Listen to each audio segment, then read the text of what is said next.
Um, okay, so a new story from Tales of a Chocolate Smuggler. This one's called Bushido. Bushido. Bushido. Bushido.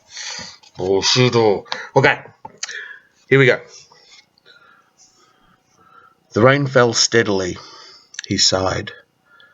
It was always the same. The excitement followed by the sadness. A sudden chill caused him to shiver. He moved his hands, alternately clutching and caressing his katana. So here he was again. He regarded his companion with strange wistfulness. So one of us to die then? Yes, it would seem so. They unconsciously moved closer to each other in the gathering shadows. The chill wind blew the rain, driving it into their legs with a biting force. He was aware of the warmth radiating from her body, her, the warrior queen. He had known her by reputation and by experience. She was a powerful force, kind and wise, but in turns impulsive and elemental. She had endured many battles, many ravages, and survived. She had magic and the wit to confuse and derange her opponents. She would fade and appear invisible. But she could arouse anger and pity and lust, all to distract from the true spirit. He tried to kindle the bloodlust in his mind and in his body. He was a veteran and a survivor. His body was hard and muscular, but lately his mind was prone to wander. His hair was slowly greying, and he no longer blindly accepted that he was destined to roam, to succumb to the rigours of the life of a mercenary. He was a samurai and trained in the ancient arts. He concentrated his mind on the red haze, the bloodlust which would lurk in his head. He was going to battle, and he had to kill or endure the agony of the blade thrust to the stomach, the ritual beheading, the bushido ritual. Honour, bushido, the demands of a lifetime, strength, honesty, pride. They had stalked each other on the damp sod. They had blazed death from their eyes. They had waited for the sleep, for the opportunity to kill, to win. It had started to rain, and they took shelter under a paper parasol. The duel would continue when the rain stopped. It was cold, and he was tired. He turned to her and regarded her openly. She was beautiful. Her eyes glowed with barely concealed passion. Her body was slender and graceful. She was tall, and she was going to kill him, because she had to, because that was the rule, and rules could not be changed.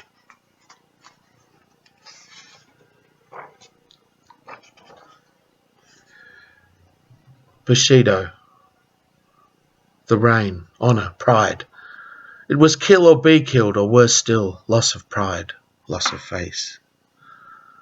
I will kill her? She suddenly giggled. Look at the clouds. Don't they look like oliphants? He dragged his eyes from her face and looked to the heavens. The clouds swirled and formed fantastic shapes. Cumulonimbus climbed into the stratosphere, and tears came unbidden to his eyes. It was beautiful, the clouds, the rain, standing here with her. The katana slowly dropped from his nerveless fingers. He turned to her and knelt with his legs folded under him, placing his hands on his knees, and he spoke. Here, with these clouds, the rain, and this earth, I will fight no longer. I will not kill. Let the shower end, then do what you must. But I will not raise a hand against you. I will not continue on a path I do not understand. He bowed his head and presented his exposed neck to her. He was at her mercy. He had a passing thought that maybe he was no longer of this life. He spoke aloud. What is this life without love? Without passion? I do not know what will happen when this rain ends, but I reject the notion that it has to be death. There is no fear in what I do, warrior. There is no desperation. There is only love. Love of a life which I too often have ignored. love of a life in which I too often have felt alone and betrayed. I wish to explore this life and my feelings inside and my promise to be other than a warrior.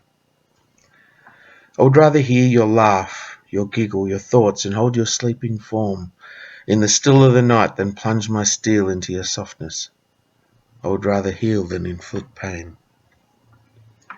He waited for her to move. He was a warrior no longer. He heard the thud as her katana dropped to the ground. Hope raised in his breast. He raised his eyes to meet hers. I will not engage in the ritual with you, my friend. I will end it quickly, here and now. In her hand gleamed the short killing dagger. It was used for the ritual suicide. It could be used once only instead of surrender.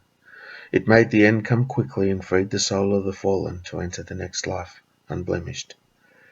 She looked sad but determined. He held her gaze for a brief moment, then dropped his head. He waited for her next move. She regarded his still form, and the rain fell steadily. The end. Yes, it's definitely the end.